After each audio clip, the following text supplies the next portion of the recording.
Hello students, चलिए start करते हैं एक्सरसाइज 5.6 का क्वेश्चन 6। देखते हैं क्या है। Find dy by d x. हमें यहाँ पे दे रखा है x equal to a into theta minus sine theta और y इक्वल टू दे रखा है a into one plus cos theta. तो हमें इसका डेरिवेटिव निकाल के dy by d x find out करना है। कैसे करेंगे देखो, x इज इक्वल टू क्या दे रखा है a into theta minus sine theta और y इज इक्वल टू क्या दे रखा है a into one plus cos theta. Clear बात, कोई दिक्कत नहीं है यहाँ पे। अब यहाँ पे x का डेरिवेटिव किसके रिस्पेक्ट में करेंगे? थीटा के रिस्पेक्ट में, क्योंकि वेरिएबल थीटा है। तो यहाँ पे x का डेरिवेटिव क्या लिखेंगे? Derivative of x with respect to theta.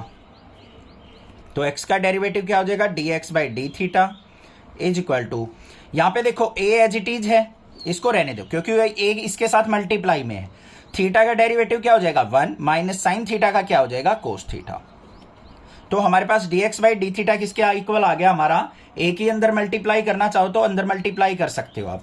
तो क्या हो जाएगा यहाँ पे ध्यान से देखो, dx by d theta equal to a minus a cos theta.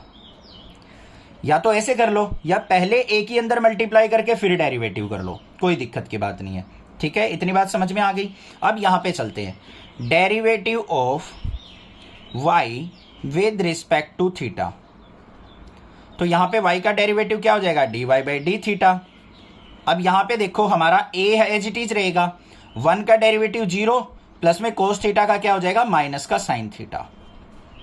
अब आप ये मत सोचना सर a तो कांस्टेंट है, इसका डेरिवेटिव 0 क्यों नहीं किया आपने? a यहाँ पे बच्चों इसके साथ मल्टीप्लाई में, यहाँ पे एक वेरिएबल फंक्शन है।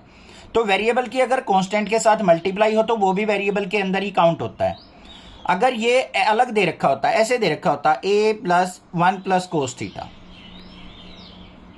तो हम a का 0 बना देते डेरिवेटिव। समझ में आ गई बात। अब यहाँ पे dy बाई डी थीटा किसके इक्वल आ गया? मेरा अंदर मल्टीप्लाई करेंगे तो माइनस का a साइन थीटा आ गया।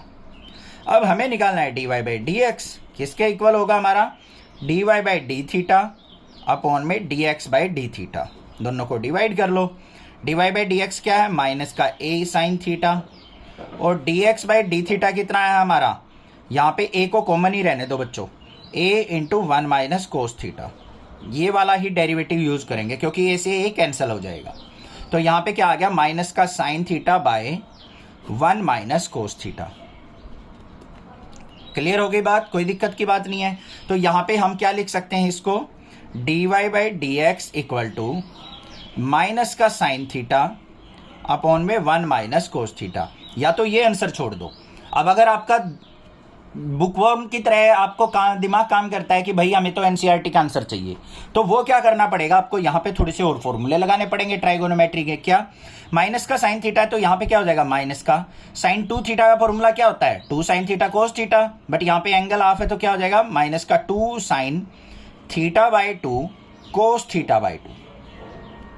नीचे 1 माइनस कोस थीटा का क्या फॉर्मूला हो जाएगा? 2 साइन स्क्वायर थीटा बाई 2। एक साइन से एक साइन कट गया, 2 से 2 कट गया। Cos theta by sine theta क्या हो जाएगा? माइनस का कोट थीटा बाई 2। ये आंसर भी हो सकता है आपका।